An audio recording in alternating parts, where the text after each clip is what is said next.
সৎ সাহসে সত্য কথা উচ্চারণ করতে পারে না। 1980 সাল থেকে এই ছোট আয়তনের ছোট জাকপা প্রতিদিন প্রতিনিয়ত প্রতিটা গণতান্ত্রিক আন্দোলনে রাজপথে সোচ্চার ছিল। এটাও বাস্তব।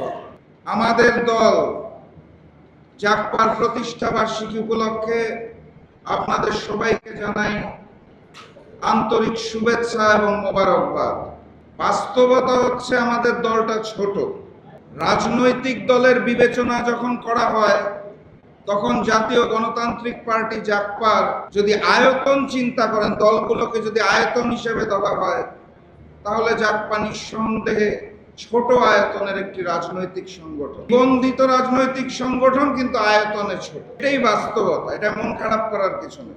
এটাও বাস্তবতা, যখন রাজপথে বড় আয়তনের বড় বড় রাজনৈতিক দলরা সৎ সাহসে সত্য কথা উচ্চারণ করতে পারে না, 1980 সাল থেকে এই ছোট আয়তনের ছোট জাকপা প্রতিদিন প্রতিনিয়ত প্রতিটা গণতান্ত্রিক আন্দোলনে রাজপথে সোচ্চার ছিল। এটাও বাস্তব। এটা আমাদের অহংকার, আমাদের গর্ব। এটা আমরা শিখেছি আমাদের প্রতিষ্ঠাতা সভাপতি মজলুম জননেতা শফিউল আলম প্রধানের কাছ থেকে।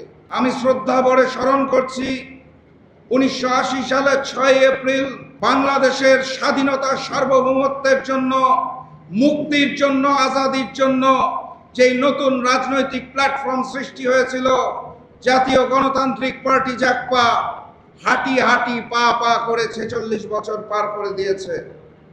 সেই জাকপা দুইজন সভাপতি শফিউল আলম প্রধান এবং অধ্যাপিকা রেহানা প্রধান এই দুনিয়া ছেড়ে চলে গেছেন।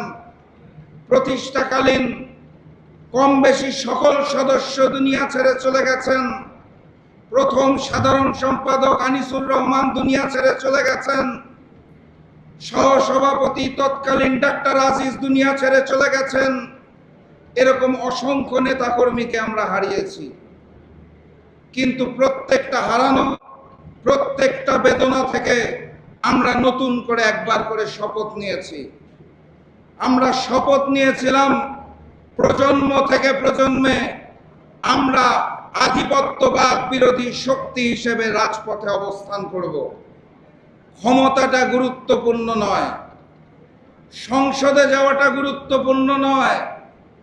গুরুত্বপূর্ণ সেটাই যখন একটা দেশের মানুষকে উদ্বুদ্ধ করে দেশপ্রেমিক হিসেবে গঠন করা যায়।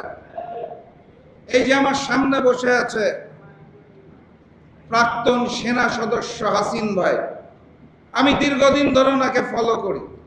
উনি তো এমপি হওয়ার জন্য মাইকের সামনে কথা বলেন না, উনি তো মন্ত্রী হওয়ার জন্য কথা বলেন না। ওনার মনের মধ্যে তো এই খায়েশ নাই যে আমাকে সংসদ ভবনে যেতে হবে। উনি কোন আদর্শে কথা বলেন? উনি যে আদর্শটায় কথা বলেন সেই আদর্শের নাম দেশপ্রেম। ওনার সাথে আমরা জাকপার নেতা কর্মীদের খুব বেশি মিল পাই।